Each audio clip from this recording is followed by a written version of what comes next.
or when the priorities of a subsisting leader become the determinant of what gets funded, what doesn't.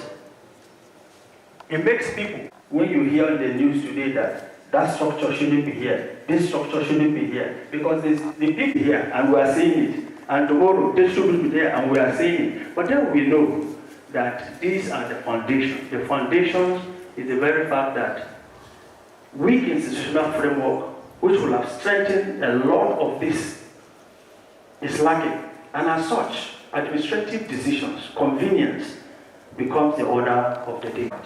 Although we know that the current minister is making huge inroads in terms of bridging this gap, so perhaps we can give him a thumbs up on that component.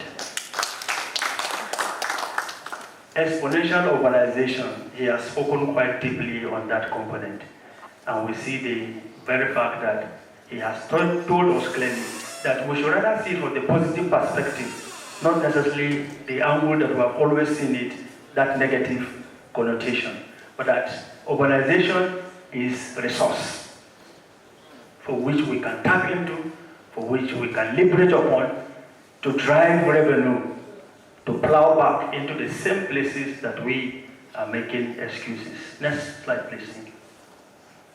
So quickly, I thought of it that yes, Abuja satellite towns have a lot of issues. You can speak and speak and speak over the day on these matters, but let's go around a few places to understand what others are experiencing. And Brasilia, like Abuja, had also their own case.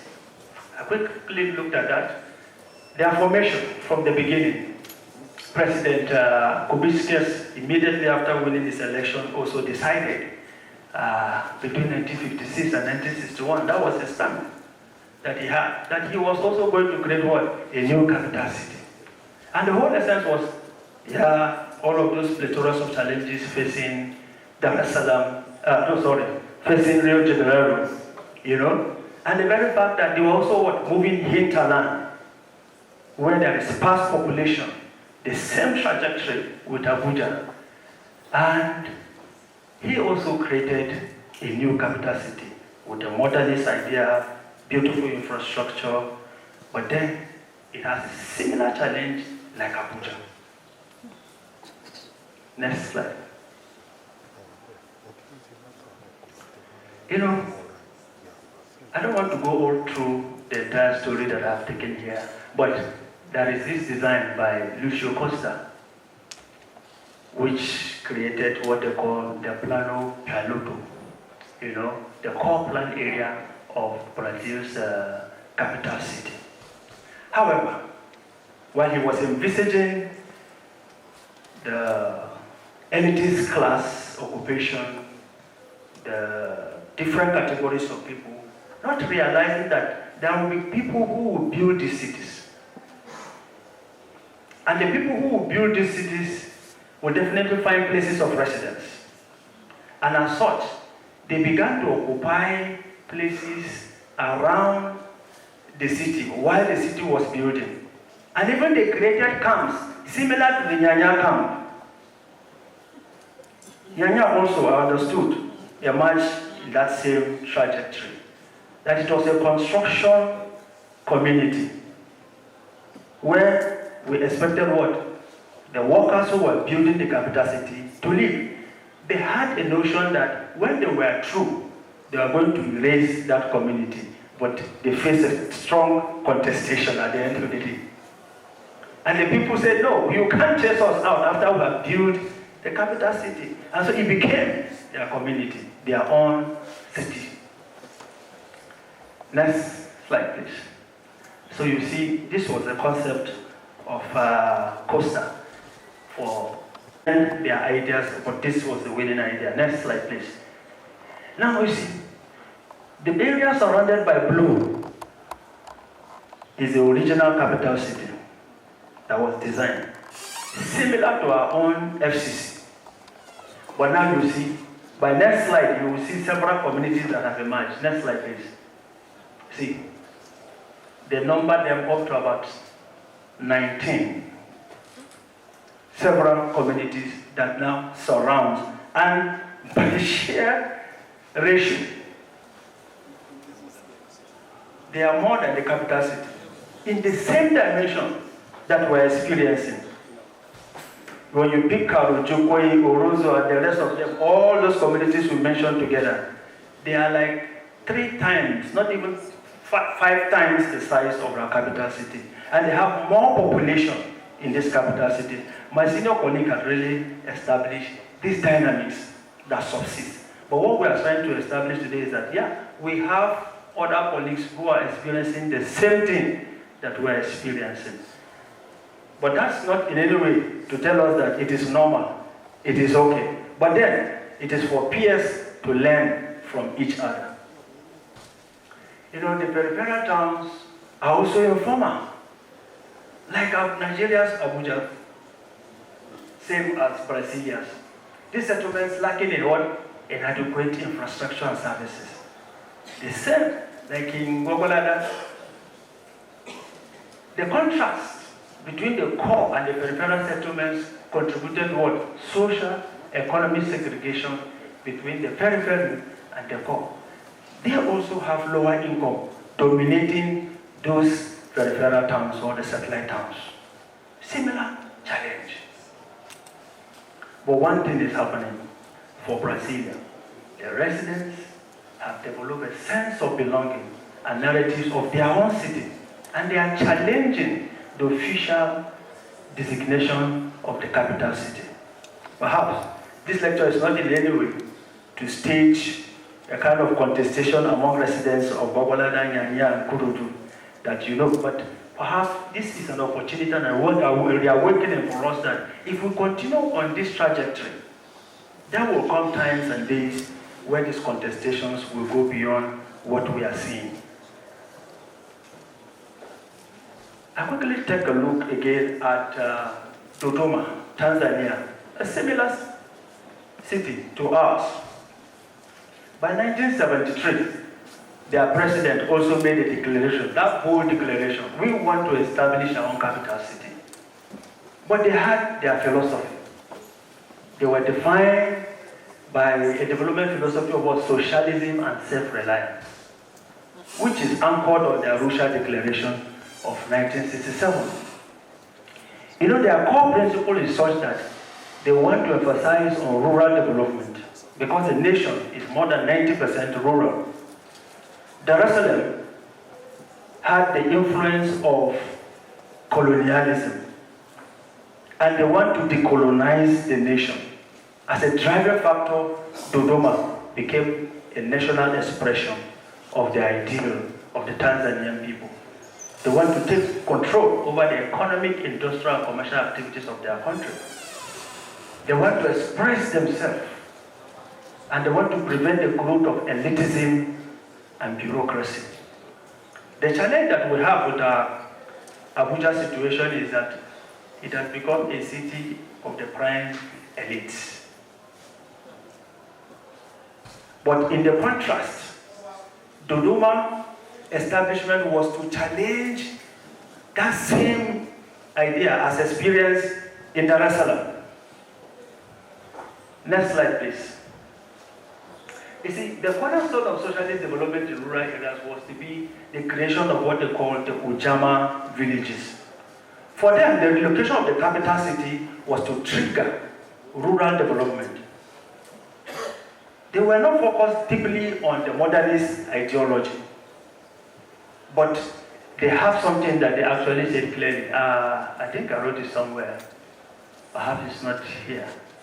That they don't want a situation where one man, they want to stop man's oppression of man, because their city, Dar es Salaam, was a classical explanation of the separatist ideology, man's oppression, man's partial expression of suppression of man to man.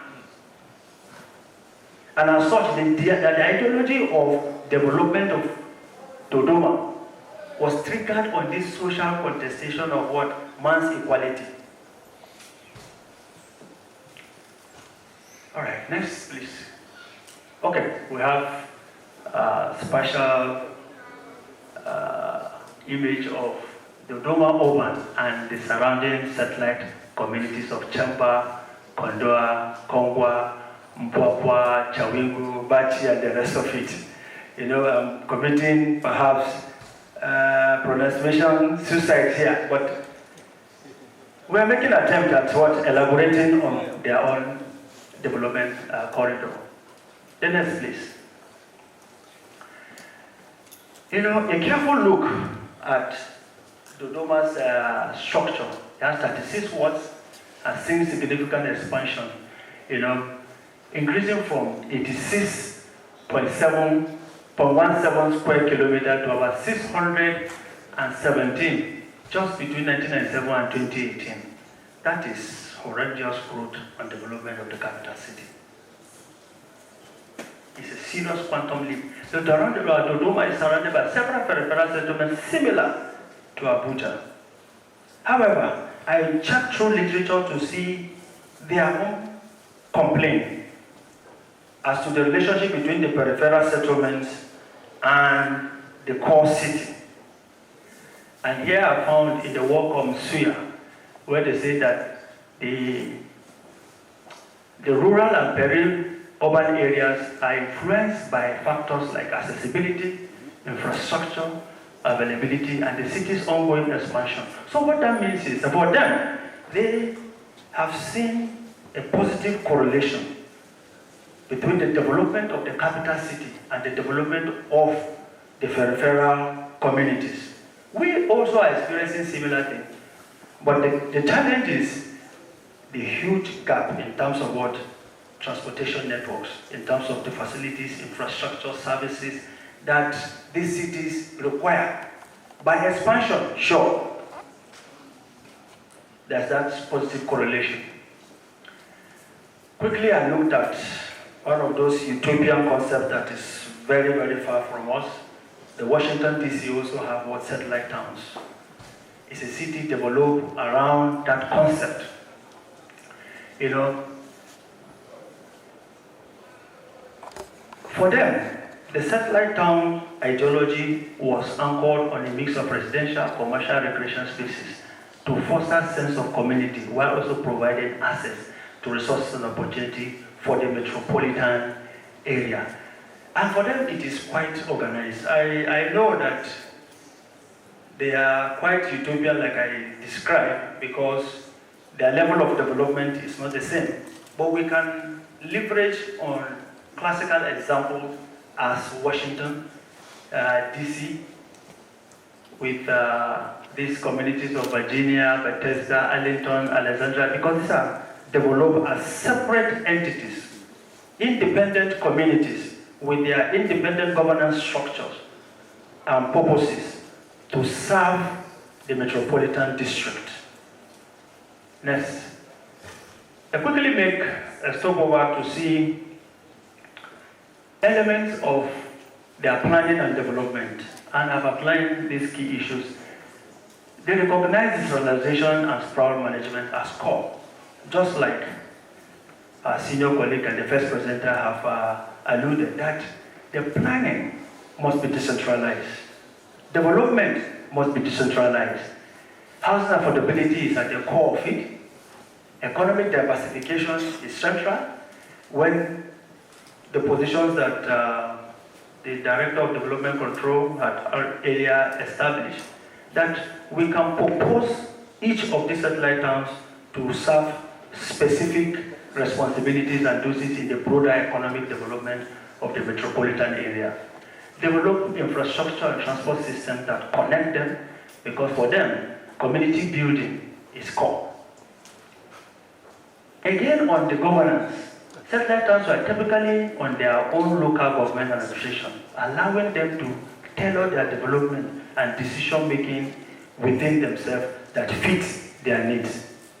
And that connects to, again, what the earlier presenter have rightly stated, that for us we have had this layered hierarchical structure that though the municipal areas, or local government councils, that area councils, yes, that we currently run, we know the challenges that is plaguing quite a lot of them. Though I would rightly say that FCT's area councils are far better off compared to all other local governments across Nigeria, because we can compare the level of their impact compared to those other ones. Next slide. All right. That's a quick cursory look at the satellite town, the different experiences of other nations. And now here we have the next responsibility of understanding the concept of governance. I thought of you quickly that, experts in the governance space or social sciences are often start with this first, that the term governance has no static definition. Because there's always contestation of these ideas. It's not like chemistry, physics, where one definition is a law and that you will not change it, whether in Brazil, in Nigeria, but when it comes to social variables, everyone seems to have what he said. And as such, we understand the concept of governance quickly from this writer that I've tried to, pick from, Fukuyama. Fukuyama established that an international corporation, that governance and international cooperation through non-sovereign bodies outside state systems. Establish governance as what? Outside state systems, not government. Then secondly, that is a synonym for public administration. See the divergence of idea that is responsible for effective implementation of state policy. And thirdly, the regulation of social behavior through networks and non-hierarchical mechanisms. However, in this discussion, I want to center on this definition that we have arrived at, that a governance system is a systematic process aimed at providing direction for a course of action through the instrumentality of entities of organizations. It connotes a set of rules, procedures, and practices to make decisions and implement same to achieve predetermined set goals and objectives. And the governance can be carried out by government, governance can be carried out by groups, and the characterization goes on and on. And even what sometimes we even call non-state actors, they also perform the act of governance. Again, quickly, this paper looked at the relationship between government and governance as a pedestal upon which we are going to be discussing further as we make progress. Tracing it to Max Weber, the German philosopher, who described government as human community that successfully claims the monopoly of the legitimate use of physical force within a given territory. Whether it is democracy, you will hear the word commander-in-chief. Beside the president is a commander-in-chief, and that role tells you clearly that he can deploy power and force. Weber also described government as the office, the authority, or the function of governing, so that we distinguish between governance and government. Peter and Perez also define governance as a prescription for steering society through less direct means and weakening the power of the state to control policy. It is our belief that we understand all these trajectories conceptually to know that there is the angle of government, there is the angle of the non-government, and other group of stakeholders, and they all have the responsibility of performing the role of what? Governance. All right, let's skip this because I have to make quick yes. And let's went further to establish governance models. I scanned through a plethora of literature. There are quite different categorizations, but this caught my attention. It is encompassing and easy for us to decipher. We saw the Canescota's definition of models of governance, where he classified governance into three: governance by government, governance by market, and governance by network. The governance can be performed and is being performed by government. The area discussion from the first paper was that public sector led. When public sector leads the activity of governance, then it says what is governance by government. However, this same activity can be led by the market. And this market are those who call what? The profit-driven agencies. It is under these arrangements that you have the policies such as commercialization, liberalization, where the state relinquishes control over certain services, infrastructure, to the sole responsibility of the market. For us in Nigeria, as a nation, we have experienced this changing dynamics, where electricity, previously a government responsibility, but what relinquished holistically to the private sector to run on a profit margin basis, strictly. And now we have governance by networks. Under governance by networks, we understand that there are services that have both social and market component. Social component is the fact in the phase that there is a state responsibility to protect consumers, to protect citizens, and that it will not come easily when it is purely private managed. And at the same time, they possesses economic parameters or advantages for which the public or the market forces will want to exert control over. When you experience this situation, you can now manage, or the governance arrangement is grouped as governance by network. What that means is that the public sector will participate, the private sectors will also participate within that framework. Next slide. Now, governing sustainable growth and development of FCT satellite town. You know, in the bigger picture, because I was trying to rush the slide, let me quickly analyze that.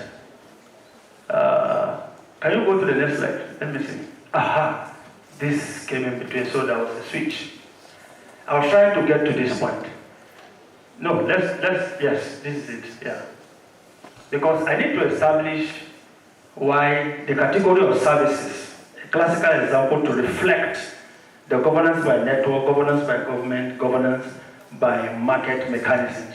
When you have like market development, housing development, terminals, transport operations, water supply, waste management, industrial development, these are core services that markets can thrive effectively, because they are services that can be delivered on the basis of their own profitability. The social variables within this context are minimal, and even if government were to act, it will not lead in its governance or in its provision as quickly, rightly stated. And that what it will do is that for sustainability is the sustainability of the provision, the sustainability of management and operation is better kept within market mechanisms.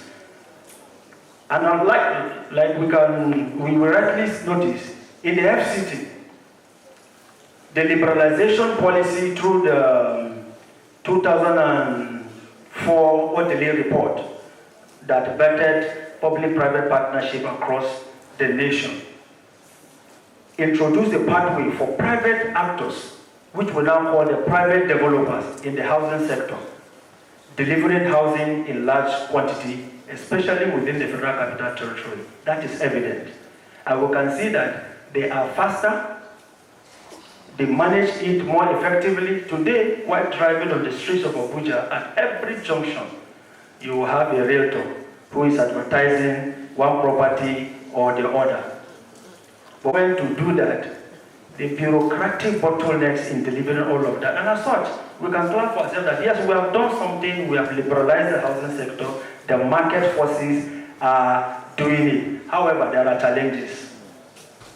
There are challenges for which we have to leverage on government's responsibility as a regulator, not as a player, not as a provider, to intervene. The second component is that security, roads, street lights, parks and gardens, urban renewal, these do not necessarily attract private interest. And as such, private investment is less likely to prioritize these key issues in our cities. As such, government can now narrow its focus on these social-oriented services and infrastructure.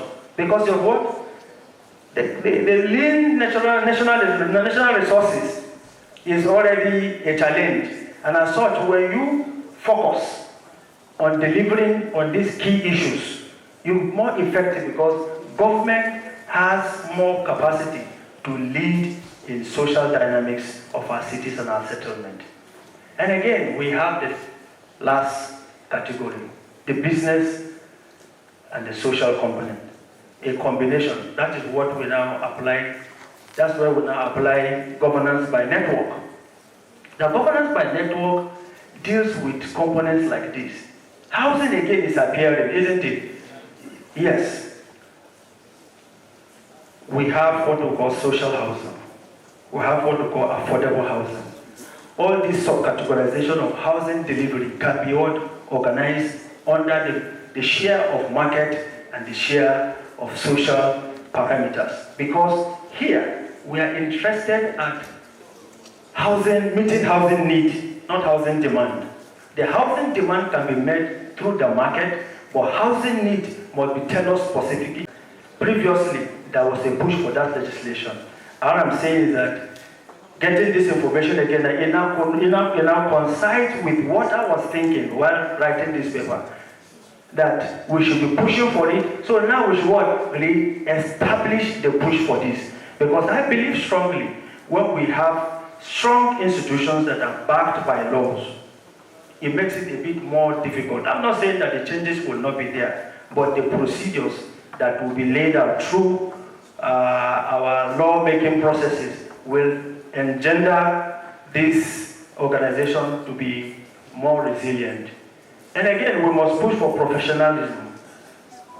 Leadership, putting the right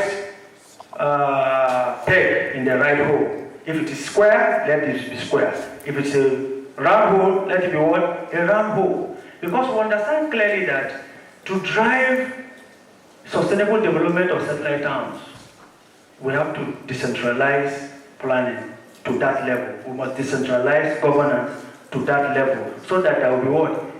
Ease of decision making, ease of implementation. They can drive their development themselves. The locals will take responsibility over their communities. So, I also talked about, I've already jumped to the last stage and skip 2 more. However, with short of time, let me go to the conclusion, please. All right. Allow me to follow the footsteps of my senior colleague, where I can now quickly establish the points and quit the stage. FCT satellite towns are growing at astronomical scale with no community to rival their growth rate across West Africa. Do we agree on this? Maybe perhaps Maraba, Nasarawa might be contesting this position.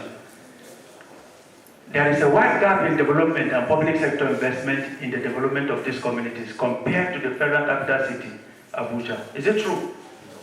So we have to step up, because you have put a searchlight on the satellite towns today. And I look forward to the fact that we are going to push this narrative further into the public discourse, because these communities have more population of Nigerians, they are larger by landmass, and as such, funding should reflect the same ratio. Brasilia, like Abuja, is growing on a similar trajectory and have similar presentation. is Town Planner Orisetimehin Omagbemi Owe Jamumere. Please around.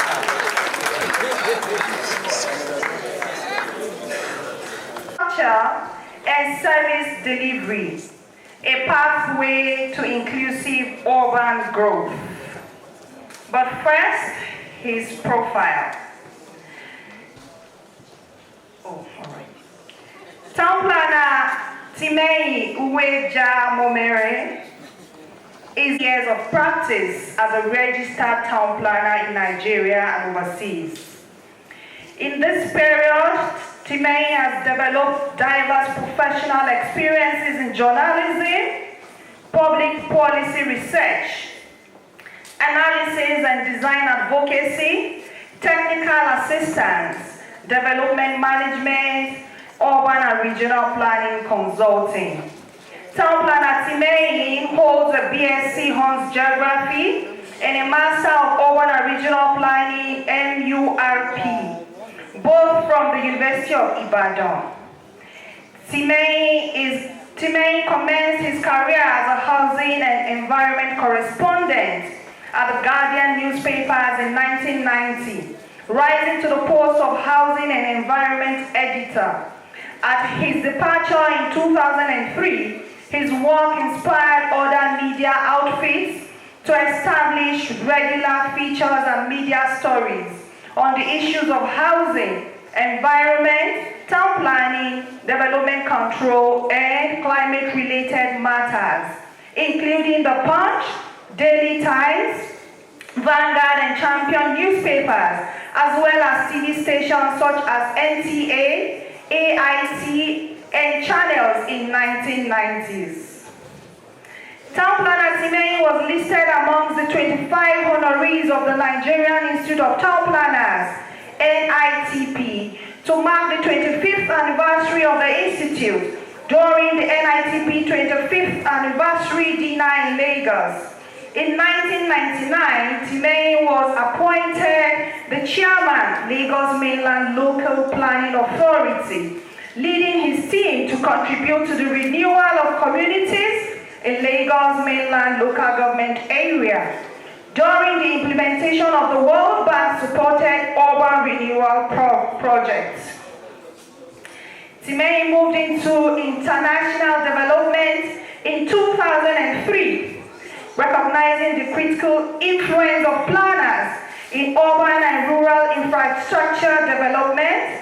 His primary focus has been on the water, sanitation, and hygiene (WASH) infrastructure development sector in Nigeria, and indeed globally.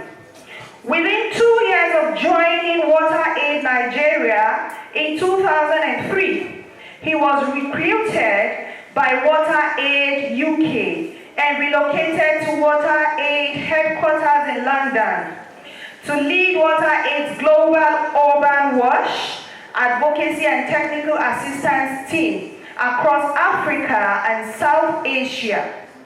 In this role, Timei provided direct oversight, quality control, and strategic guidance to over 15 countries team in Africa and Asia.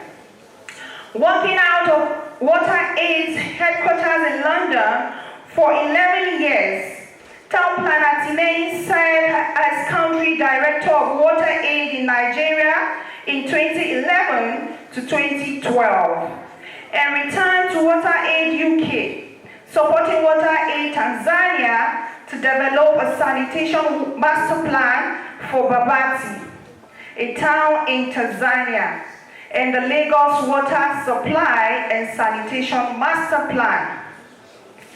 In 2016, Timei returned to Nigeria as Chief of Party for the USAID WASH Coordination Program, supporting urban water and sanitation utilities in Kaduna and Bauchi states, and providing USAID with the necessary data and design for future urban WASH technical assistance projects in Nigeria. Based on the success of the WCP project, Timei was appointed as consultant and interim national coordinator of the National Action Plan for the revitalization of the wash sector in Nigeria, helping to design the $700 million USD World Bank supported Sustainable Urban and Rural Wash Program, a national campaign to end open defecation in Nigeria. Timei established the top-ranked registered development planning firm, Mangrove and Partners, in 2019 to strengthen institutions mandated to provide basic services and improve human settlements. Mangrove has led research assessments, capacity building, and master planning activities in the wash sector, with cross-cutting impact on urban planning, rural development, education, health, and water resources for agricultural sectors. Mangrove is currently supporting the Delta State government to develop the Delta State Water Sanitation and Hygiene Master Plan 2025 to 2045.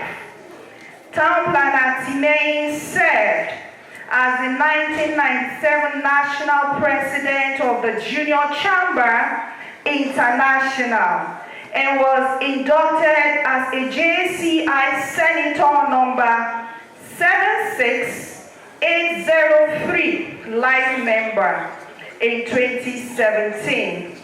He is a Fellow of the Leadership for Environmental and Development Program of the Rockefeller Foundation. Please, a round of applause for him.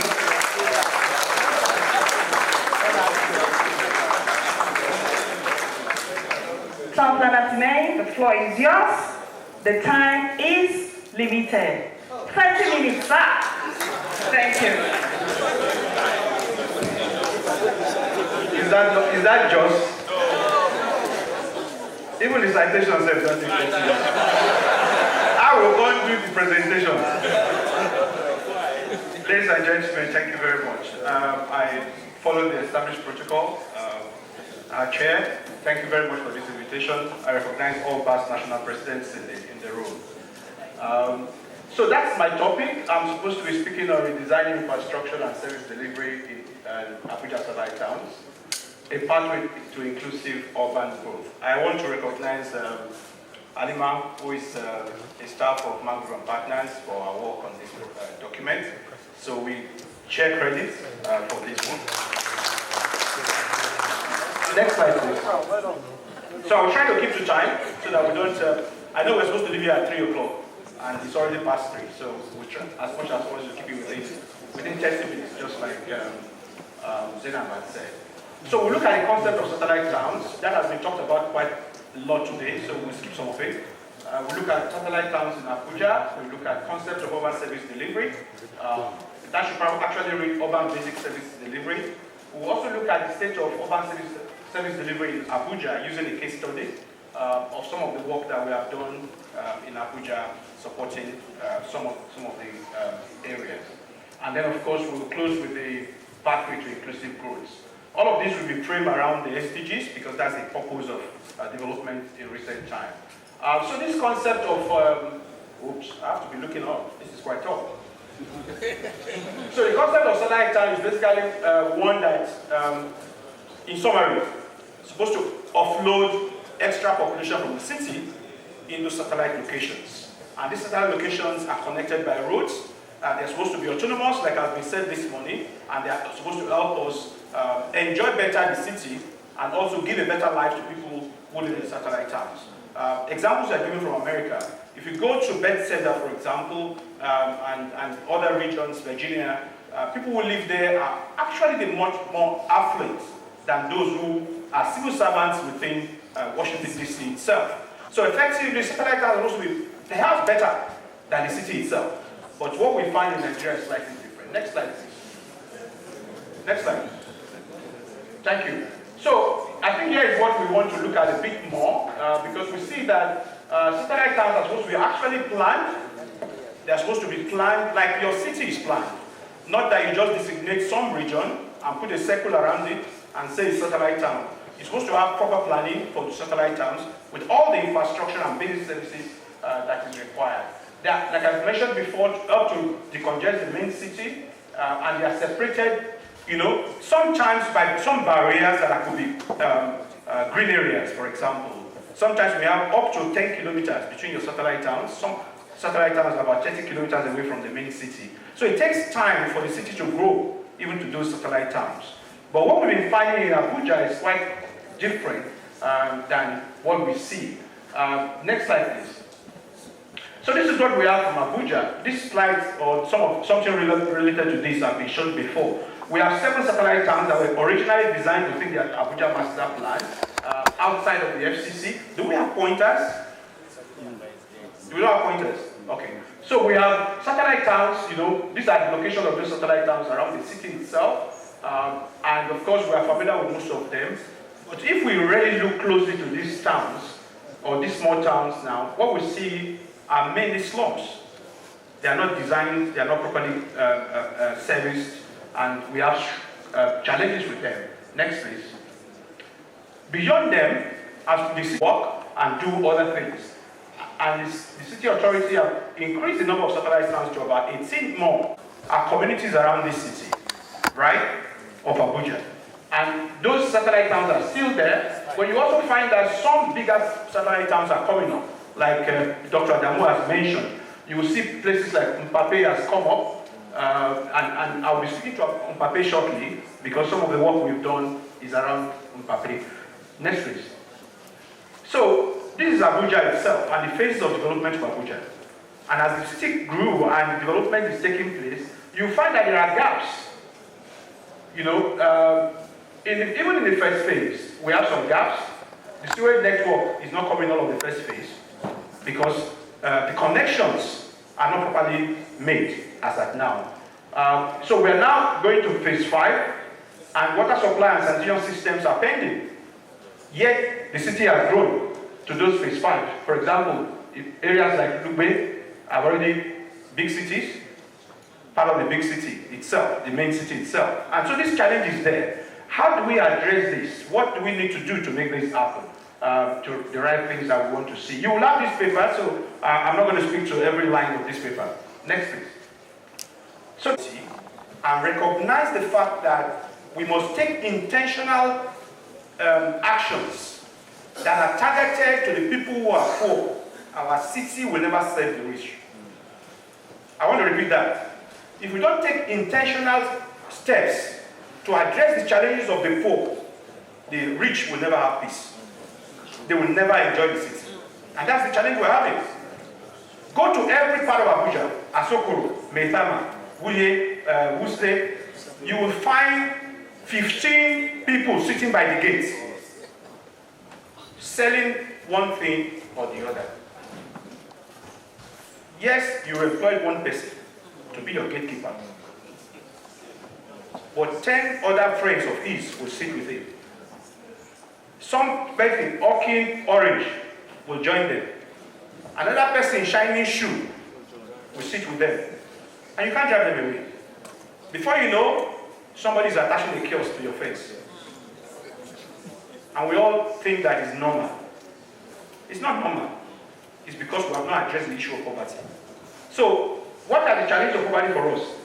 Multidimensional poverty in Nigeria is 63%, which means that 2 in 3 of us in Nigeria is multidimensionally poor. And when we say multidimensionally poor, it means that you are suffering some of these things and maybe more.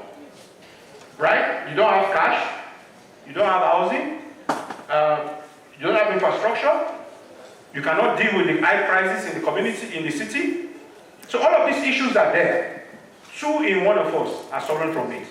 Cash poverty affects 40% of us, right? So that's like you don't have cash. But housing, health, all the other poverty indicators are suffered by 6 out of 10 of us. And then, of course, the next point there, the MPI, that's the multi-poverty index, is about 0.257, which means that The poor people in Nigeria, suffer over a quarter of all possible deprivations you can think about. And we'll see some of those deprivations as we continue. And 65% of the poor people, that is 6 million people, they live in the north of Nigeria. We can say Abuja is part of the north. So the impact is high in Abuja, and 35% live in the south. And I think what we need to note here again is that 72% are in the rural area, which is quite high. So we're looking at urban issues now, but it's beyond urban as well. But even at that, it's 42% is quite high for a place where you expect people to have work, you expect people to have some relative income and relative standard of living. Next please. So these are various vulnerabilities that poverty causes in an urban area. But our main focus this morning, I think, is about housing vulnerability. When we say housing vulnerability, it includes all the things that surround housing. The land, the planning, the services that go into the housing for you to enjoy sustainable housing. And then, of course, overcrowding and all that. These other things, of course, are also so important. But next slide helps us to establish, next slide please, helps us to establish 3 basic parameters, which will be the framework for what we want to look at going forward. So you have special inclusion issues in our urban area, particularly in Abuja. Our cities are not designed to include the poor. Even our satellite cities, the original master plan of Abuja didn't have bus stops. Abuja is designed like you would design a Washington. Everybody will drive a car, and the rest of the people can then go to places. Bus stops were an afterthought, as common as bus stops should be. Talk less of the train. The train have come 35, 40 years after. So, really, what are we expecting to happen? People will not go to the satellite town because they cannot afford the transportation. They will stay within the city. So every day you find Utako, there is a slum area, Asokoro, there is a slum area, and you start evacuating people. In fact, if you go to some of the communities in Weye, for example, you have cattle sheds and cattle ranches amongst the residents. Plots have been turned to cattle settlement areas, right? Some of the areas in Utako are motor parks. They are plots owned by people. They've been turned into motor parks. So effectively, economic inclusion is also an issue that we need to deal with. How are people going to get income to live, a rich, affordable life in the city? And then, of course, social inclusion. Social inclusion is a key one. Social inclusion includes gender issues, vulnerability issues for people with disability. How will they move around the city that does not have sidewalks? The new government has been trying. Some sidewalks have been constructed, new roads have been constructed. But most of our cities, I'm surprised to see this, and I want to give commendation to the authorities of this center. This ramp, for example, if you have somebody with disability coming into this room, that person can at least be part of a panel or a speaker. But in most of our facilities, we don't have ramps. In our toilets, we don't think of it. Something that has been occurring to me even recently is about our children. If you go to urinary in every facility that I've seen, I've not seen one designed for a kid. So you find a boy child holding on to the seats when even the urinary basin for men, they are too tall for these boys. We don't think in details about these things. As somebody was saying earlier, that most of these things that we design are not necessarily engineering. They are social. And that's where we come in. We come in with our social skills and as well as our art skills to ensure that we blend these things. Next slide, please. So, let's now come to the urban basic services itself. So this is where we're trying to get to. So urban basic as essential infrastructure and facilities that helps us to ensure equitable access to basic standard of living for urban settlers. This enables us, as we say, to access housing, clean water, sanitation, waste management. Most of them we have public health, urban spaces, urban slums. We need good governance, and I'm glad that Dr. Odamu was talking about governance earlier. if you don't have the right level of governance, these institutions that are empowered to deliver these services, we will never get to where we are going to go. And more importantly, the people. I didn't mention people there, but we as planners, I want to believe, are the core people that will drive these kinds of activities. In planning school way back, one of the debates we had was politics is planning. And we as planners can never be excused from it. And I'm glad that some of us are even running for office. But beyond that, we must be advocates as planners. We must be ready to face the difficult questions that the politicians will throw at us, and we must be ready to stand up to the politicians. Politicians are bullies, and bullies chicken out if you can stand up to them. They are bullies because they want to steal. It's as straightforward as that. All they're interested in is taking the money. And our interest is to protect the people. So if we cannot stand up as planners to say no, if we are worried about our job, you see, maybe I shouldn't go into that. Yes.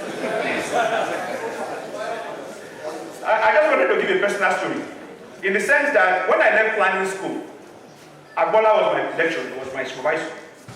When I left planning school, the question he asked me is, Timei, what are you going to do? You are very radical, you are very stubborn. Are you sure you're going to fit into the town planning sector? I said, we will see. So I went, I applied. Then it was Federal Ministry of Works and Housing. I applied there and I applied to university and I applied to be a journalist. At the end of the day, I got the job as a lecturer. The professor who interviewed us was like, young man, I don't think you will come here. And I was like, why is that? He said, you don't look like somebody who will be a lecturer. You are too restless, you are good. I know you, I will take you, but I don't see you coming here. And he did send a letter. I got there, I went there for 2 weeks, and I left. Because to even get ID card, to get registered, it was taking forever. And I went to the Guardian newspapers, and I was at the Guardian newspaper for about 10 years, right? So the point I'm trying to make is that we as planners must diversify. We must be bold to stand up to some of these people. I think most of these you probably have read it, right? The challenge of governance, and once again, require us to be advocates for the people that we need to defend. And I think as planners, our interest should be the poor, not the rich. The architects are interested in the rich, right? Because that's where they make their money. Our money is, our own job is resource management, resource allocation, ensuring that everybody in the city gets a space. The rich, the poor, the middle class, that none is left behind. But planning that I've seen this in Nigeria is about the rich people. It's about allocating spaces for the rich. Next slide. We'll get there. Guessing game. Who can tell me where this is? Mbappe? So we recognize it. Fine. A story about Mbappe. Mbappe had an area cut out for it. That the rich didn't have enough land in Abuja.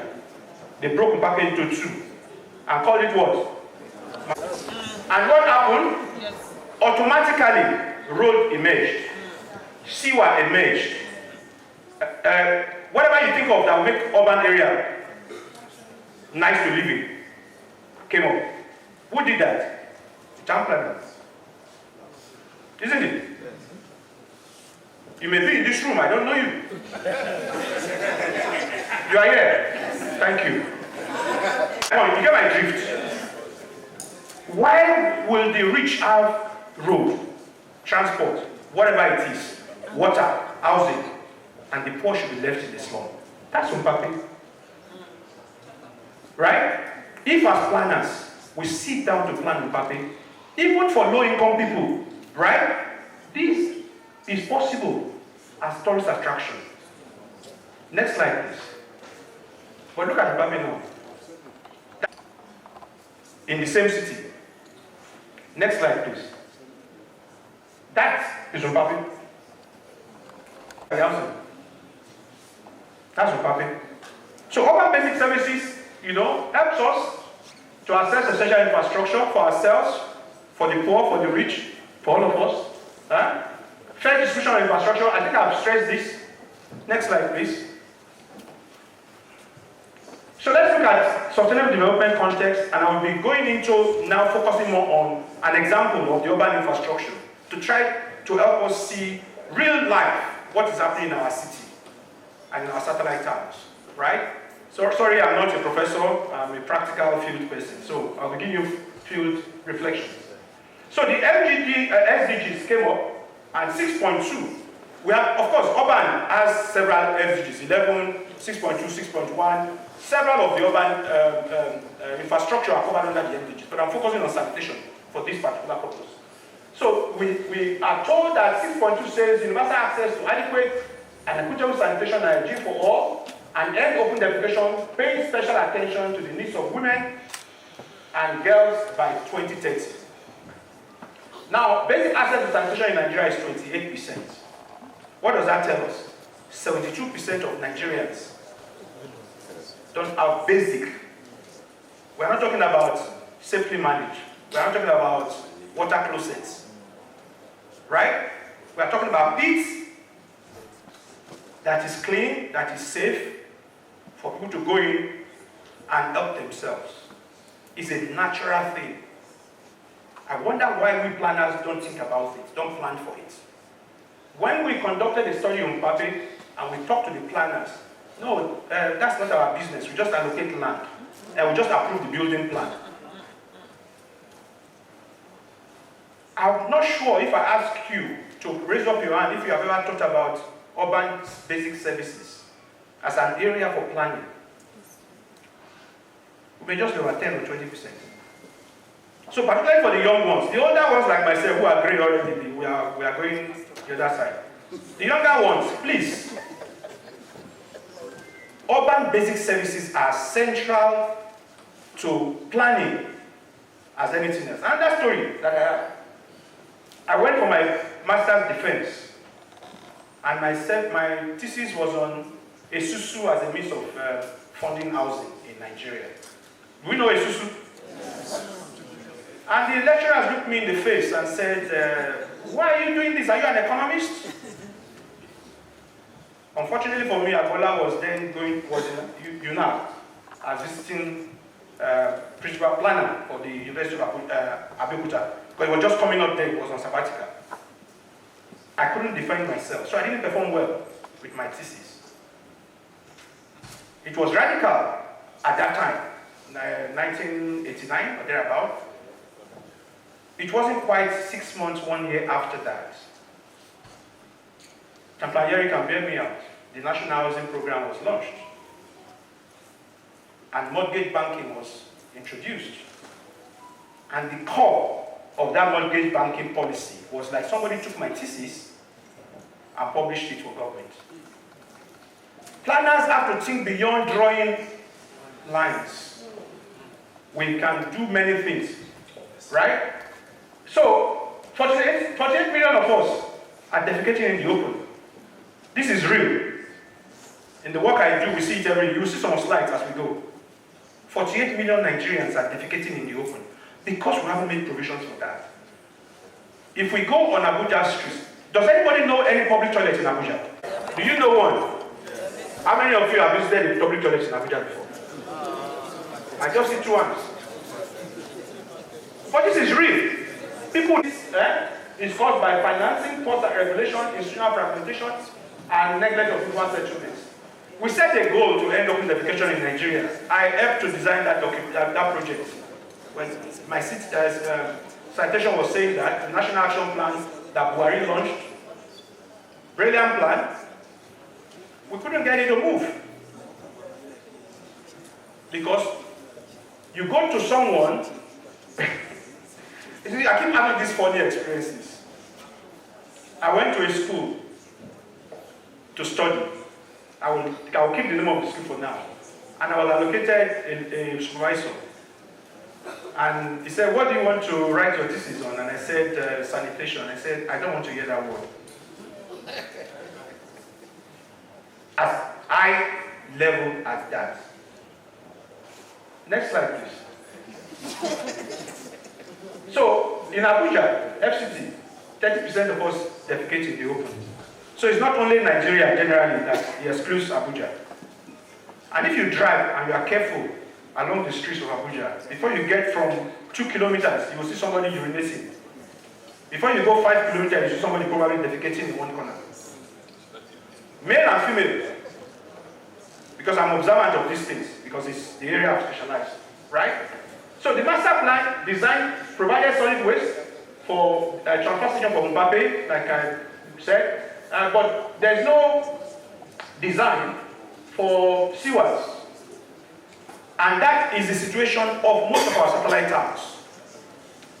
No solid waste disposal, no fecal, let me not even say fecal sludge, sewer management. The whole of concept of when they decided to move to separate water supply, and I asked them the question, where is the wastewater you are dealing with? And they struggled to understand why I'm asking that question. The whole of the sewers in Lagos is not more than 5%, at most 10%. And you name an agency that is supposed to deal with wastewater and fecal sludge, wastewater office. What the challenge we have in Nigeria is fecal sludge. And that challenge is coming up in Abuja. The sewer system in Abuja is not complete. So most of Abuja is using pits at the moment. Even some people who are on the sewer line have dug pits. So their waste goes into the sockaway pit, or just a regular pit behind their houses. Who takes it away? How is it managed? How is it treated? If you go to the sewer treatment plant in Uba, right, they have to then take these waste that are coming from pits through a process to first remove the waste. You will find people's slippers, you will find shoes, you will find wood that people have thrown into. So our culture, I don't know whether it's the culture, whether it's the way of life, or whether we don't care. We throw everything into this pits. But you see, sanitation has been described as the single most important medical advance since 1840. In Nigeria, over 120,000 people die every day from sanitation-related disease. 87,000 of them are children, under 5 years old. If we want to imagine that, it's like us loading 3 plane loads of kindergarten school children, preschool, put them in plane, 3 plane loads, and crashing it every day. I didn't say every month, or every quarter, or once in a year, every day. And that still is not a priority for professionals, for governments, for the country. If we remove sanitation challenges from our problem, our health bills will drop. 1 in every 2 bed space in Nigeria is taken by diarrhea, dysentery, malaria, typhoid. 1 in every 2 bed space. Why do we insist on wasting money on treating preventable illnesses and deaths? I don't understand it. Next slide, please. So, the study that we conducted, or we use this approach, which helps you to analyze how to deal with urban basic services. You can use it for sanitation, you can use it for other systems. So this framework allows you to look at the outcomes. What you want to achieve is to reduce poverty, or to reduce the gap between the rich and the poor. To do that, you need to think about equity. You want to introduce safety to your city. And then, of course, you want to have sustainability. Those are your outcomes. If you can achieve those 3 outcomes, your city will be much more livable. Then your functions. Who has responsibility? And what are the laws governing those responsibilities? What's the governance structure? Accountability. How are people involved? Who is making the decision? Are they able to also make decisions themselves? Are the people part of the process of making those decisions? And lastly, resource planning and management. Like I said before, our job is resource allocation. So we are one of those who are responsible for this. If we don't allocate the resources rightly, these inequalities will continue to expand and continue to grow. Next slide, please. So just to give you some examples of the situation in Abuja before we go into what we saw in Pape. So this is Abuja. We have 2 waste treatment sites. These are photographs from them. And this is the Gosa site, the biggest of them all. The volume of waste generated is about 1,000 tons. And you see, like I said before, struggle. Half of the waste generated are generated by the poor, which reflects, the level of poverty that they have and the way that waste is created, right, within those communities. Next slide, please. These are treatment plants. The Wupa treatment plant I've mentioned in Wupa, and only 2 are functioning. It's because we have not connected the CYs to them. This is 2007. How many years is that? Now 20 years, 18 years. We built the treatment plant.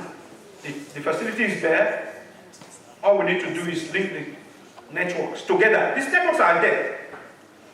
Is to connect them. But I don't know if we have planners in these sectors or in these departments of government. We require planners in these kind of organizations as well, not just in the regular development control.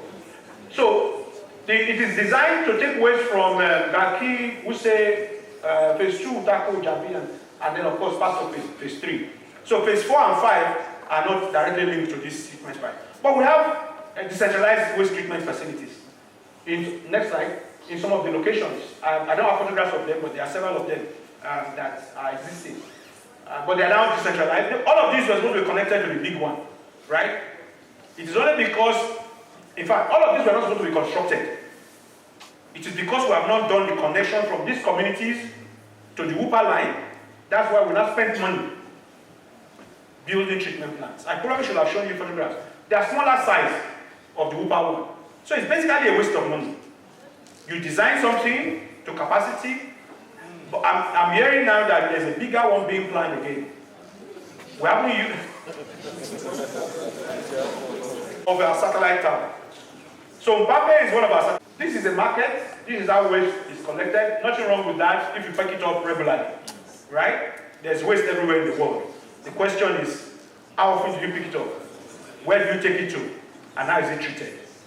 Right? The design waste treatment plants for Mbappe has not been done. It's supposed to have a transfer loading station from where you take waste to the Gosa plant, but it's not been done. Yeah, so there's illegal dumping all over the place. Next slide.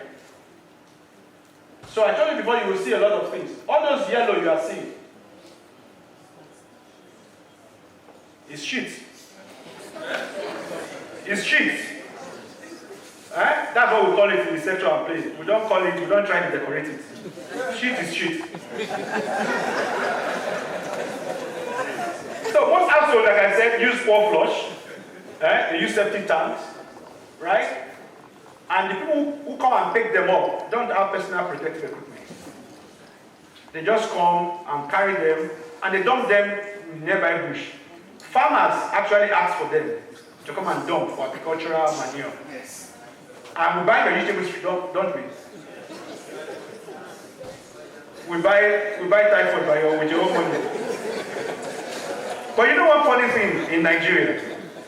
You know when we build our houses, and you have a sockaway pit, right? And you put your fence, in your mind, you are fine, right? With your sockaway pits in your compound. So you go and put your borehole on the other side of the building. So you think, oh, it's far from my sockaway. And then your neighbor does exactly the same thing. So your neighbor's pit is just beside your borehole. And all these diseases that we have, this century will stop. When we buy vegetables from this market and we drink, we are people like we are back to our great-grandparents who were living before the colonial master. So these are examples of what you see. Water supply services. Meat from that market store, that table. If you look further, you see a man in white shirt. That's meat. So water supply is provided by these people in our satellite towns, right? This reflects typically all of our satellite towns. If you go into those communities, you'll be shocked at what you see. Next slide. So so climate is also an issue. Well, Mpame has not suffered any climate issues. Maybe I should say a bit about. Was a construction staff, what do you call it? Hangout or residents. People who were quartered in the quarry. So the roads, the houses you see in Abuja were built taking stones and gravel from this place. So they blasted them, packed them out. So the staff who came to work there, you see, those are the houses beyond, you know, the pit. So what has happened is that this is a solid ground. So climate impact has not been really felt. But I believe that in other parts of Abuja, other slum areas like or satellite, I'm calling them slum areas now. They're supposed to be satellite towns. Other satellite towns must be suffering from climate issues. Next slide. So let's go on now to our suggestions on our pathway to improve system. I will believe very strongly that institutional mandates must be respected and established. One of the points that was raised by Dr. Damu is the point around establishing a small towns development authority. I think if all of us in this room agree from this meeting and we release a communique, we can pursue that communique to ask for the establishment of a small towns development authority, headed by a town planner. Not that we leave it to an engineer or somebody else to do. Headed by a town planner. And go to the STC minister, go to our senators and our house members and push that as an advocacy issue. We can do it as a group so that it can have more impact. The other thing is that, you know, the STD, like you mentioned, and the Rural Water and Sanitation, funny enough, satellite towns water services is provided by Rural Water and Sanitation Agency. That's what they call it. So, in the mind of our administrators of the FCT, our satellite towns are rural areas. No wonder the first thought in their mind is pits and borehole. So they are not thinking of taking sewers and pipe water to them, right?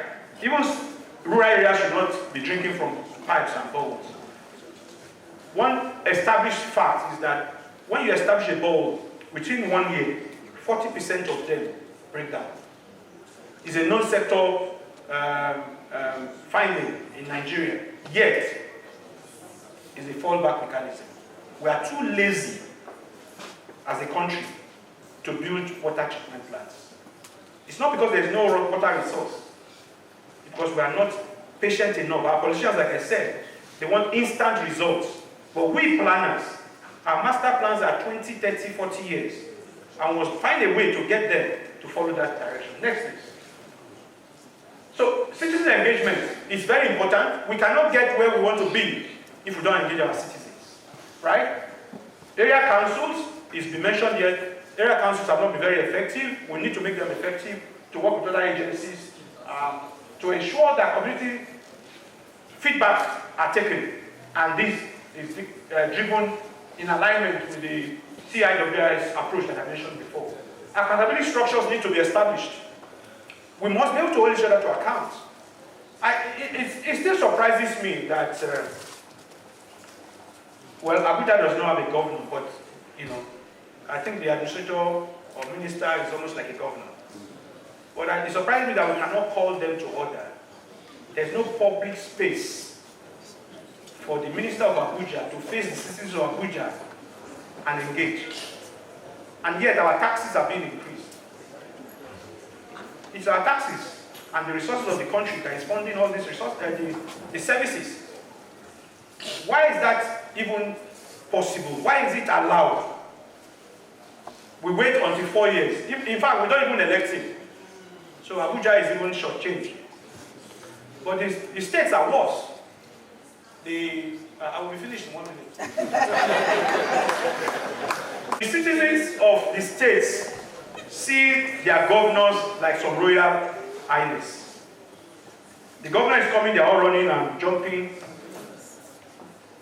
Quite unfortunate. Next. So to run urban basic services. There are different approaches by which you can fund them. But we should set up that 20 million naira fund within 2.5 years or so generated 20,000. Somebody borrows 35,000. goes to build a toilet, pays back toilets, within 2 years. So we don't need big money because these people that are defecating in the open, they don't. Climate, we also need to deal with climate. Next slide, please. So in closing, satellite towns are informal settlements, and most of them are not inclusive. They are marked by weak institutional leadership, weak implementation of existing plans and frameworks, and limited access to vulnerable populations. I think that it's important for us to be guided by setting indicators that I think is important, such as I'm trying to look at the 4th bullet point. For us to really shift, we need to emphasize equity, sustainability, and community-led solutions. And more importantly, we need to have solutions that are gender-friendly, that are promoting equity, and are socially inclusive for us to get to where we want to be. I hope that with these points, we'll be able to find a way to improve our satellite towns. Thank you very much.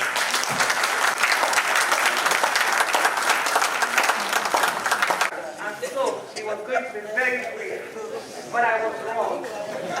But then he kept.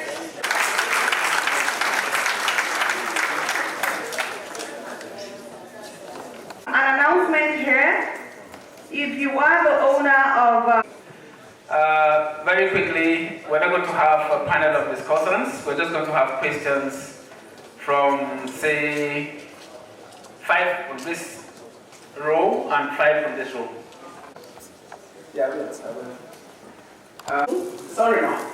Would like the... By all my way, I have last question, but let me make some clarifications. My own more comments. I think we are always making a mistake. The Abuja master plan is comprehensive enough. And the master plan came with 4 other reports. We have the detailed regional development plans, the sewage and water master plans, comprehensive transportation plan, design and development manual technical report number 5, that is the 5th. And all these plans have details including the basic on land use and plots, giving us where and what to expect any land use. We have areas, as the other lecturer said, designated for heavy industries, light industries, agriculture, everything has been already designed. We have areas specifically for research and institutions, areas designated for health as health cities, as educational cities, agriculture. So probably we need to educate ourselves further on the teachers. Then also, the issue of transportation. We have comprehensive transportation plan, including metro lines. We have the reservation of all these metro lines already on ground, and those of us, or those in the city, will know that we have areas reserved and they are still open. Then, when it comes to satellite towns, what FCT administration or the administration considered as satellite towns is different from our satellite towns as planners. Like in FCT administrations, you don't consider Nyanya as a satellite town. We have designated satellite towns by the administration. So, and the issue of agency department, let's not forget that FCT, at one point we are FCT as if we are states. Another point, we have FCT under the federal government. All cycles emanating from the office of the head of service is also affecting FCT. Whatever the decision at Federal Executive Council for civil service, FCT has to comply. So when the head of service says a department has no legal, or an agency has no legal right or legal backing to be upgraded to an agency, it will have to be reverted to a department. So it's not within the FCT administration to take a decision. And then we also have issues of administrative structure, as some of the lecturers have said. We have issues of funding. The development of FCT cannot be funded through budgetary provisions. We used to have a certain percent of national budget to develop infrastructure in FCT, but since 1999 it has been stopped. So implementation of FCT development is so difficult. But fundamentally, we need political will for the implementation of all what we are saying in FCT. Those of us here, it's not within us to do what is right. It's not that we don't know what to do, or it's not that those working, I'm no longer part of you, do not know what to do, but it's difficult for implementation.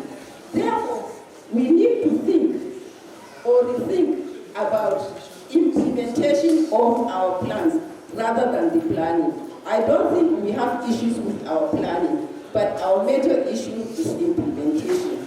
Thank you. Hello. My name is Dr. Tampana Dr. Uche Abansi.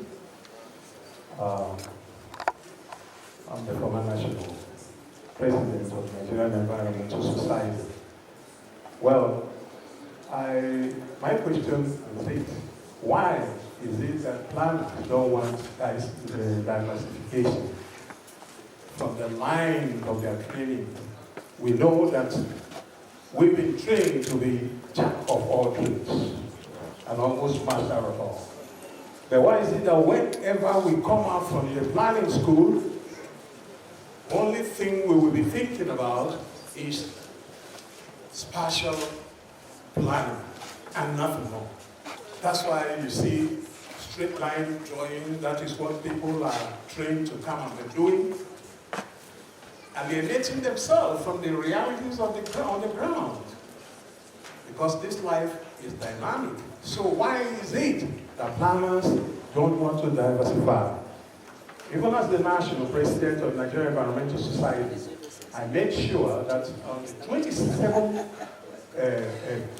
branches and chapters of Nigerian Environmental Society, planners and planners headed.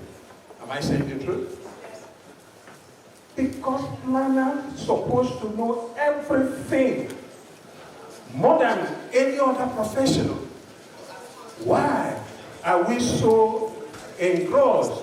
Why are we so... Thank you very much. I think that question is taken. Yes. It's in line with what Dr. Timeyin said during his presentation. So, Doctor, I just want to thank you because you made a very, very clear presentation on this issue. Planners are supposed to be jack of all trades and master of all. And let me tell you, if you don't do that, they will soon stifle you out of existence. And that's why when they are taking decisions in certain areas, they bypass you. Thank you very much, sir. I lead the organization called FCT Innovation Center. We're a research, development, and advocacy organization, and I also happen to be an honorary town planner. So I want to say a big thank you to the presenters who have taken time to make their presentation. However, I think that Timeyin, almost at closing, mentioned the role of the local government or the area council in passing. So my question is, everywhere around the world, development is led by the local government. How come in the FCT, the town planners who are at the area councils are almost non-existent? As planners, are we thinking in line with this to ensure that the planners who are at the local government or the area councils rather become more proactive? Because if the area councils in Abuja who draw resources, from far, are able to subsidize through certain basic services, I think that the satellite towns will be better. I'll give you an example. Last year we did a program telling local government how they can make their areas viable. Please just give me a moment. Take for instance transportation. I think that the area councils can invest in mass transportation, bringing people in and out of the city, and that would also help the city grow. So my next point would be, when we talk about inclusion, I think that we're also building the city for just the able. How can we as planners ensure that the issues of inclusion do not just situate within the able? Are we thinking about persons with disability? Are we thinking about the elderly? Are we thinking about children? In Abuja, I'm not sure that a child can conveniently walk through the city without any form of assistance, and this is something that we must think about. My last point before I... Sorry, I will limit you to just those two. Can I just take this one? I'm sorry, sir. Sorry, we're running out of time. Mr. David, my question is, you agree with me that the satellite town experience more population growth than the city. How can town planner weigh infrastructure improvement without displaying these people in satellite town? Majority of the satellite town tends to stay there because of the fair cost of living there. So if there is improvement in infrastructure, there is high tendency whereby the cost of living tends to increase, especially housing. How can town planners uplift their life living without displaying them going further in creating more satellite town? Thank you. Thank you very much. Presentations. Now, one of the good things I would say the current administration in the country has done is to take us back to the old national anthem. Before it was taken back, I didn't know how to sing your new generation national anthem. But when you sing, you say Nigeria will hail thee, I sing it from the bottom of my heart. Now, when Abuja, but in subsequent times, either for good or for bad, either maliciously or for whatever reason, the planning department or the departments that are related in terms of the planning are now broken in pieces. Today, urban and regional planning is under FCT. Development control is EMMC, parks and recreation, and so on and so forth. Now, that is what has been happening everywhere, so that you can break the power of planners. For me, I want to advocate in this meeting that let there be a restructuring of FCTA to the point that all the, we should create a secretariat for planning and all the related departments so that we can have a corporate vision. Today, urban and regional planning will be fighting for the vision of the executive secretary, while AMMC is on its own. And that is why we have all these conflicts. Now, I was just walking around town yesterday. Yesterday morning. And the median, which is after ages, I saw heavy equipment working in that place. I will see the director of urban and regional planning after now. But in my imagination, it appears as if what is going on there is not something that is in the plan. In my interview with Channel Television last week, I said the problem we have in Abuja now, planning thrives well in democracy, but unfortunately we have dictatorship in the administration of planning, and people can sit in their bedrooms and change land use overnight. I think we must call on government that we must do something drastic before, because there is a generation that is waiting for us. There is a generation that is coming after us. The mistakes of other people, like our past chairman, Ike, of blessed memory, was saying, their clients will die and they will forget about the clients. But our own clients will live after us. And they say, the evil that men do lives after them. So let us be conscious of the evils we do today, either through dictatorship or through malice or through whatsoever means, that there is a generation that is coming after us. let us treat Abuja Master Plan with honor, with dignity, with professionalism, and I think we'll make a headway. Thank you very much. Also, yeah, I'll just take maybe just 3 minutes. My first concern goes to Dr. Damu. Dr. Damu's paper was quite okay. Talked about the context, talked about other things happening elsewhere. But the central question again is, when you're talking about regional development, the FCT, you have to also situate that with the regional externalities. You're talking about Kuje, the flows that come from Kuje, the flows that come from Nasarawa, the flows that come from Kaduna. You need to situate these flows so that you get a better deep picture of regional issues in the FCT. And that also connects to the issue of regional alliance, or what you call city alliance. The things you're talking about with the institutional framework and all of that, you have to also see how they connect with what's happening in Nasarawa, what's happening in Kogi, in Kaduna, and all of that, so get a better picture and deal with the issue of regional development. My last part comes to Dr. Timmy. Dr. Timmy's work is quite nuanced, and to me, it's more of breaking the barrier. There's not a lot of work, and that connects to WASH. So my plea is, if the chapter or people working with AUPB can also work with Dr. Timmy so that we can take that work and take it to other parts of the city or the regional areas, so that we get a bigger picture of what we do with WASH, because the work is so wonderful. I would really just dive ways using just in public as a case study. Thank you all. Thank you very much. The rethink of the public sector. From all we have heard, I think we have noticed that there is a deficit of infrastructure in the satellite towns. And then at the same time, as town planners, I think we need to try and initiate and direct a paper to the government, not only to the Minister of the Federal Capital Territory, but also to the area council chairman, because it is very, very important that they get to learn, they get this information that we're getting here, because the message is actually meant for them, because they are satellite towns, they are satellite town monitors.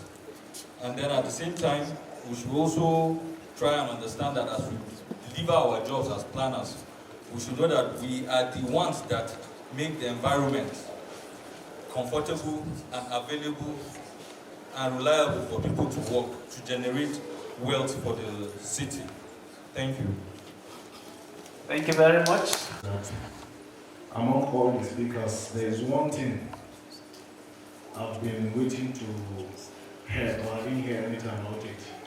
Now, when we go back and check the topic of the Abuja satellite town, I think one thing that should come to our mind is that I think we are talking about the area councils, of which I believe each and every one of us here come from somewhere.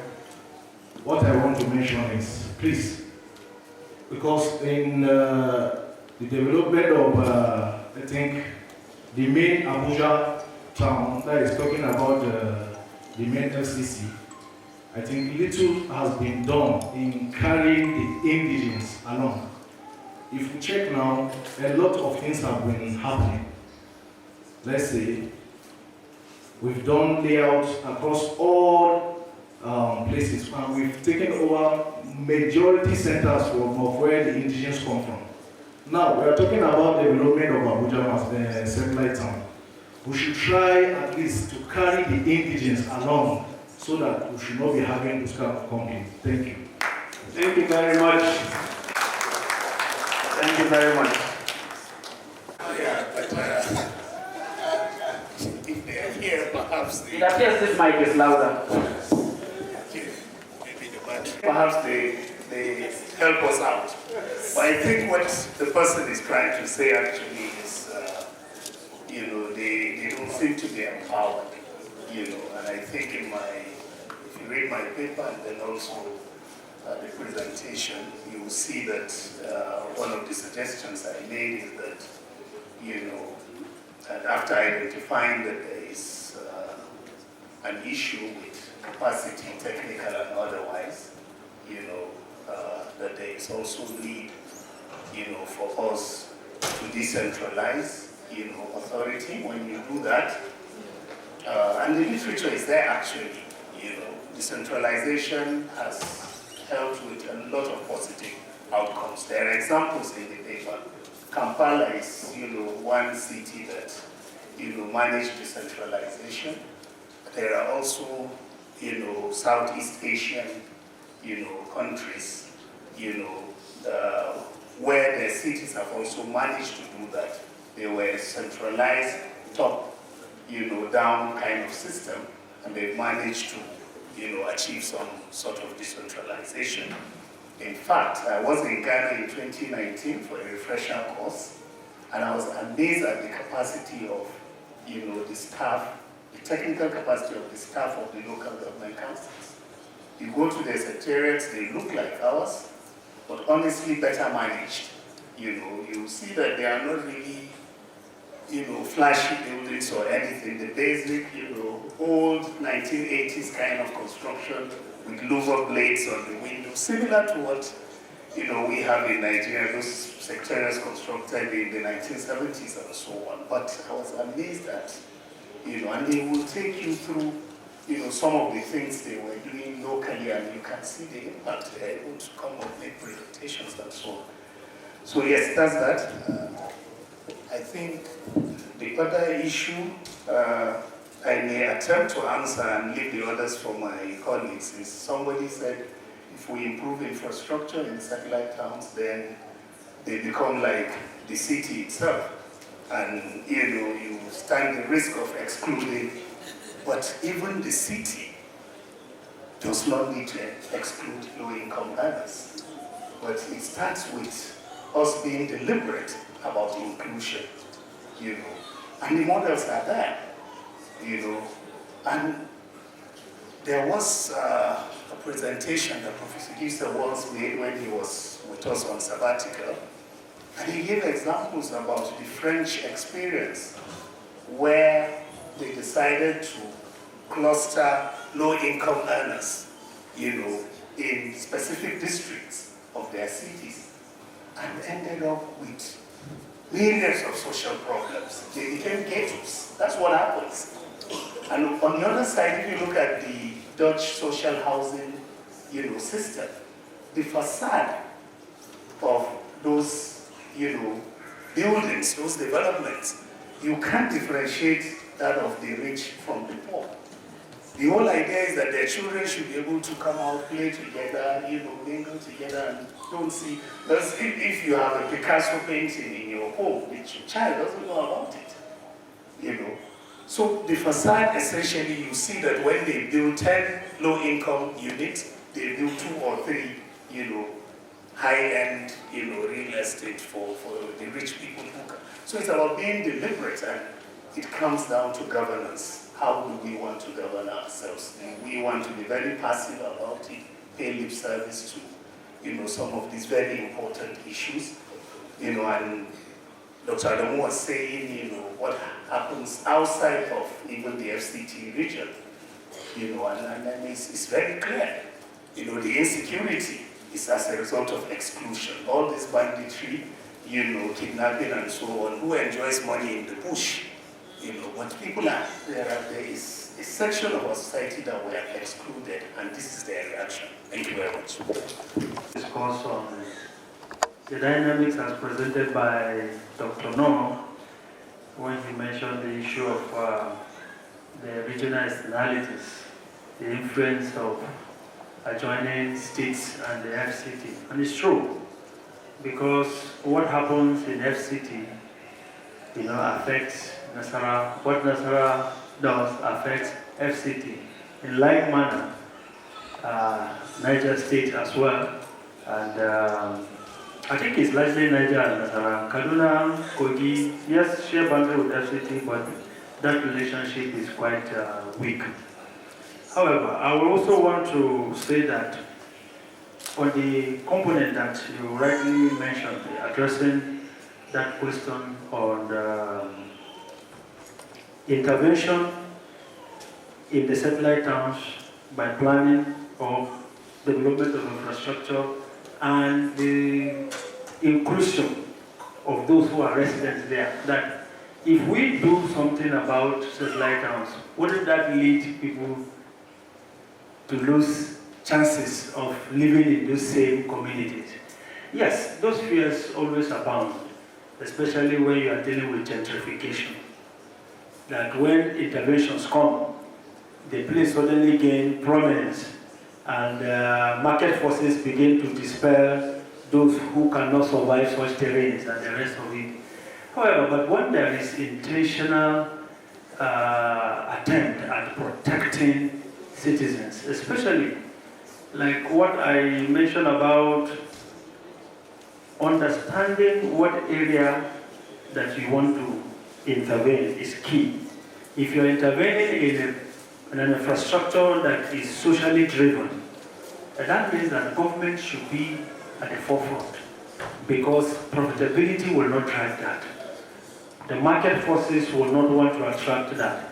And when government takes the lead in that, the people must assert their presence. It has to be participatory in nature.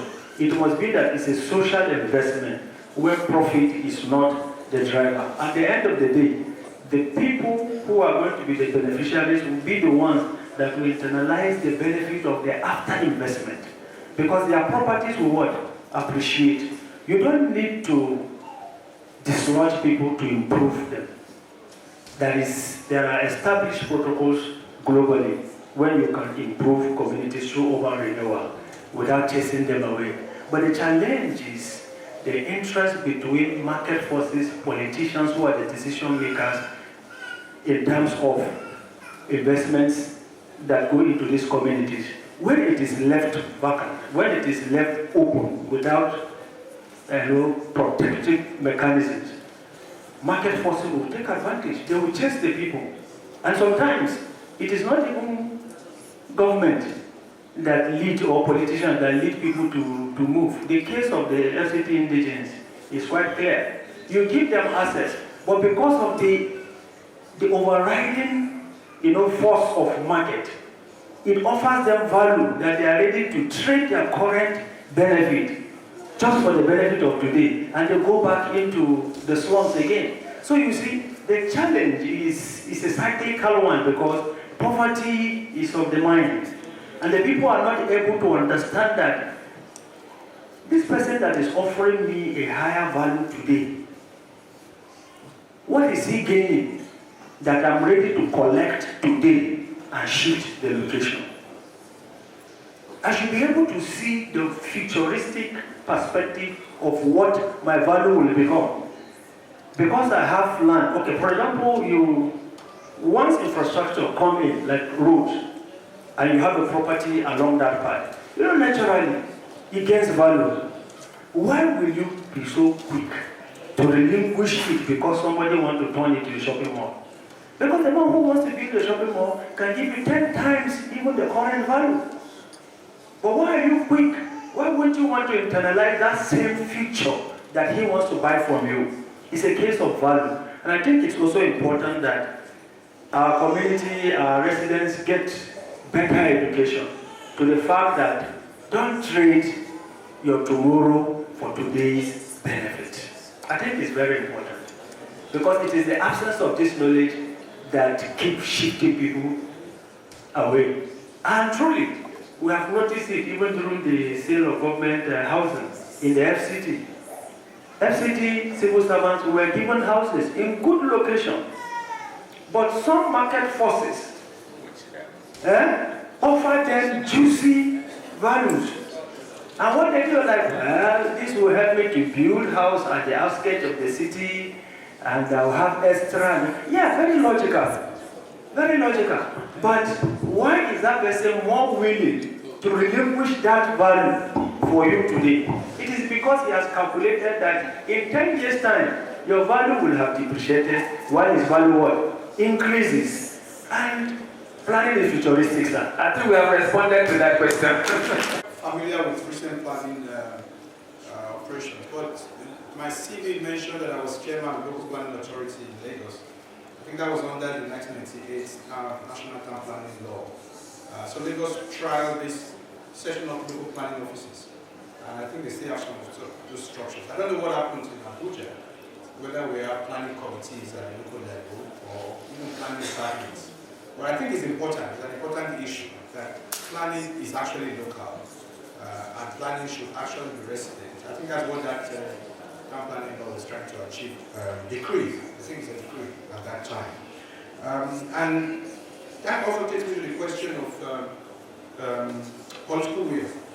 Because planning is local, and I mentioned before that politics is also local. So both of them should meet at the local level. So when we're having issues of this nature, sometimes we think of ourselves as the one who needs to do it. The civil servant does not need to be the one doing the advocacy. The civil servant can put the information together. And I did that quite a lot when I was in the media. And that's probably why I was quickly recognized. You mentioned that I was one of the 25 recognized planners for the 25th anniversary. I was quite a young man then, I was in my 20s. But I was recognized because I made myself available to work with planners to advocate through the media. And we changed a lot of things in this period of time. Even the 88 decree that we talked about was through that process as well. So if you get your information together, I see some media people in the room, and we work with media people that you trust, and work with local people, local chiefs, local community people, with the information that's available to you. You can make a lot of changes in the country. There's no politician that will not go back to the what do you call it, traditional leader. No matter how rich he is. If he ignores his traditional leader, he's likely to die tomorrow by the next election. So it's important. Somebody that we all grumble about in Lagos, it was because he ignored the political leaders, the local traditional leaders. Ashiwaju had no choice but to listen to them because he didn't want to lose his own credibility. They had to push somebody out. It's as simple as that. So politics is local, planning is local. We must get our local people involved to achieve. And then on the question of diversity, I think it's very important. Dr. Oche re-echoed that point. We as planners must, our curriculum must encourage young people to look at other things. If we make a list of the sectors that need planning today, you'll be amazed. Petroleum stations, planning petroleum stations. Is anybody interested? Planning water services. Who is interested? Planning, even defense infrastructure and deployment. When I was in planning school, one of the things that excited me, my uncle was a colonel. And he said, the way you only help us is that you'll be planning for us to destroy houses and how to do urban warfare. And I said, no, I don't want to be involved in fighting. That's why I didn't go to apply to military. But planning is required everywhere. So we need to, as young people, as young planners, and as lecturers, encourage our students to diversify their thesis and dissertation, rather than focus only on development control. I think I've mentioned most of them. The last point about fear of development is a bit strange that happens, but it does happen really. People are afraid that, when I was newly married, I was talking to an auntie of mine, and the brother was there, and the brother said, don't show your wife that thing, though. If you show your wife that thing, she will get too much knowledge. She will come confront you tomorrow. The same mentality. If you develop people, they will not move on, or they will do something negative. Develop them. You can't run away from it. Develop them. Develop areas. One of the tricks, I keep going back to Lagos, but I lived in Lagos for quite a long time. Jack Conde developed the only housing scheme that I will call mass housing scheme in Nigeria. How did he do it? He had a plan. After constructing the houses, he called civil servants, give me the names of people from level this to level this. Put paper inside a box, let them come and pick. Go to the market, get the list of better association people. Put a box there, let them come and pick. And people picked papers that is number of housing. And people were then made to pay from their salary. Rent, not deposits, not one-time payments. They were paying rent, and that led to their ownership of their houses. Go to Abeson, Isolo. Many of them, all over Lagos, housing estates. But today what we have is houses that are sold at market rate. Thank you very much. And a round of applause for all that ask the questions too. To do the vote of thanks on behalf of my amiable, beautiful chairman, the executive members of the Nigerian Institute of Town Planners, FCT chapter, and the local organizing committee. First of all, I would like to thank my chairman and the ESCO for giving us that very wonderful support to organize this program the way you have all seen today. I want to thank the chairman of the occasion, the coordinator of Abuja Metropolitan Management Council, Chief Felix Amechi-Obua, ably represented here this morning and also this afternoon by Town Planner Mukhtar Usman Galadima, MNI, the Director of Development Control.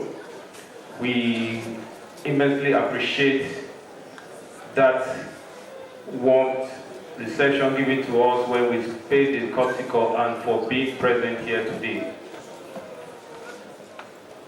A special thanks to the National President, the top rank President, ably represented by our own mother, all the past presidents that were seated here, we thank you very much for coming.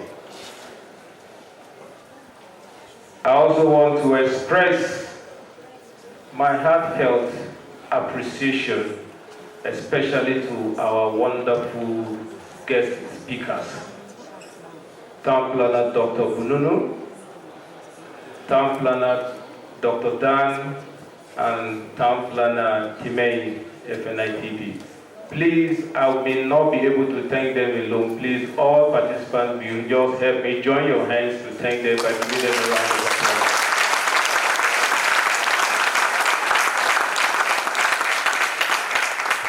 I do that because it is not easy. You would have seen that they have poured their heart out for a very insightful delivery of their papers. It will surprise you to know that this topic was given to them in a very short time, in just about a month, and they were able to deliver this much. I had to go to begin to apologize to them. I know it is supposed to be, it's supposed to take longer time, but we had no choice. We had to push, and thank God we got this wonderful knowledge and lecture from them today.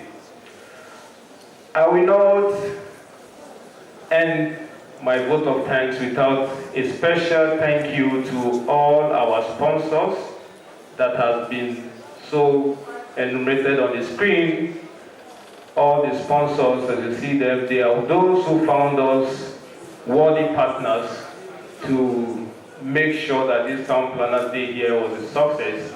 We have Summit Estate, Evicons, Team Limited, we have Foodstool Estate Limited Development Company, we have Excellent Square Investment Program. Please put your hands together for them.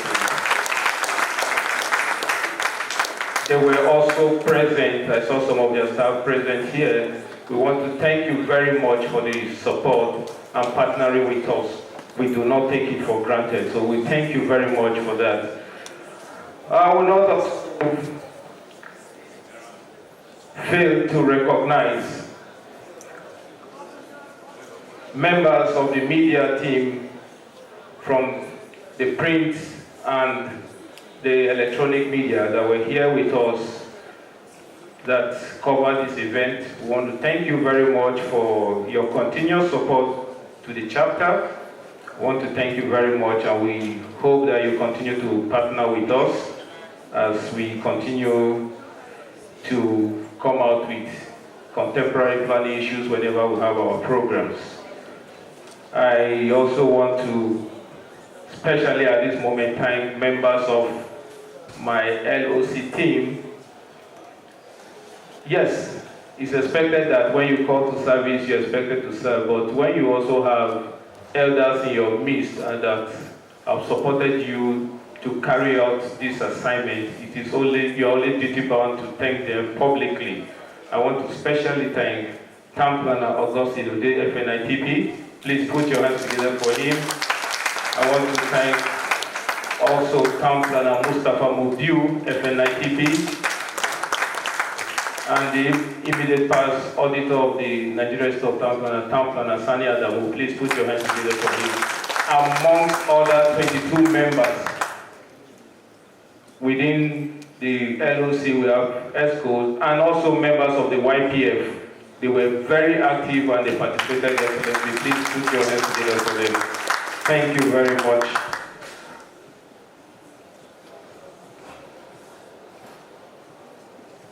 Finally, we couldn't have had a wonderful day like this without you, the participants. Because if we had called you to be part of this day and you did not agree to participate, we wouldn't be having this. Please, I want to thank you most sincerely from the bottom of our hearts that we have always appreciated, we will continue to appreciate every support being given to us by members of the Nigerian Institute of Town Planners FCT chapter. I want to thank you very much for your active participation in all our programs.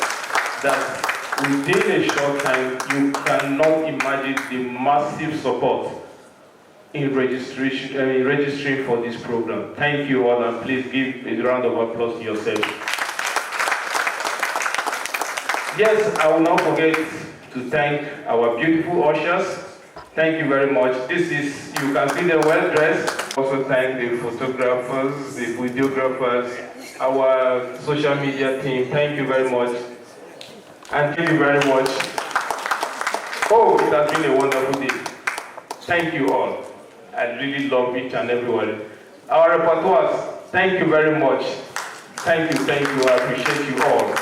Thank you, and thank you very much. I know you have all had a wonderful day.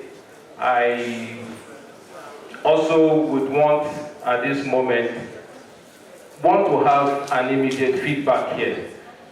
If we have done very well, please, for this day, please put your hands together for Ross and for yourself. But definitely, whatever has a beginning must surely have an end. So thank you very much for all of you for coming. Thank you. Have a great afternoon and safe journey back to your various homes. God bless you and have a wonderful day. Thank you very much. Please come.